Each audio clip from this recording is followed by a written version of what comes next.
Well, I will be at Stepping Out in Blacksburg today overall, but it is going to be a hot one, so you're going to want to be sure you're staying cool if you are heading out today. Ultimately, it's not going to be as hot this weekend, but we could see a few showers and storms later on today and into tomorrow, some of which could be particularly strong, so that's going to be another thing you want to look out for.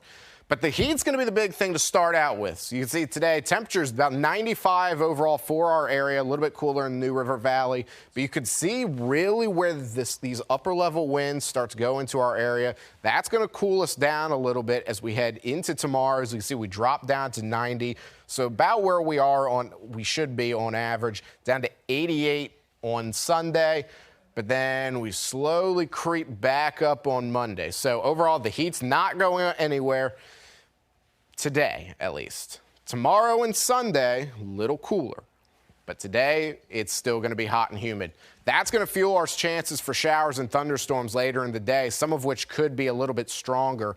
As we head into tomorrow, though, we see more widespread rain across the area and then more potentially severe storms to our east. So parts of Lynchburg and Southside, you could be looking at a few severe storms capable of damaging winds and some torrential rain. Overall, that could pop up at any part of the area, but those are the two zones most at risk for this. Now, excessive rainfall, again, could produce some localized flooding as we head into the 6 p.m. hour tomorrow, especially in parts of Roanoke, Lynchburg, and Southside.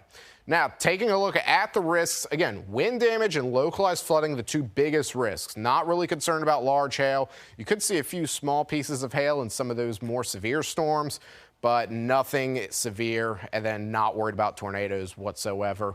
Rain chances over the course of the next week. Friday, 50% chance. Saturday, 60%. Drop down to about 40% on Sunday, and then will remain mostly calm later on as we start off the next work week. Now, the other thing we're tracking right now is the tropics, which are becoming more active, and we're looking at this system to develop here at least within the next 2 days and at the latest within the next week. Now, 50% chance over the next 2 days, 80% chance as we head into the next week, and this is really going to start to enter an environment that's a lot more favorable for development due to the fact there's more and more moisture in the area, which is going to help this thing out with development. Now, in terms of steering how this is going to operate, models seem to agree it is going to ride the East Coast, like right on the Carolina coast, ultimately. So if you're going to the beach next week, later next week, that is, especially instances like Myrtle Beach, the Outer Banks, those areas, that's going to be where you need to watch out for. So just keep that in mind if you do have vacation plans down to either of those areas. As to what's happening today in our neck of the woods, again, that severe risk continues due to our alert day with the heat and humidity.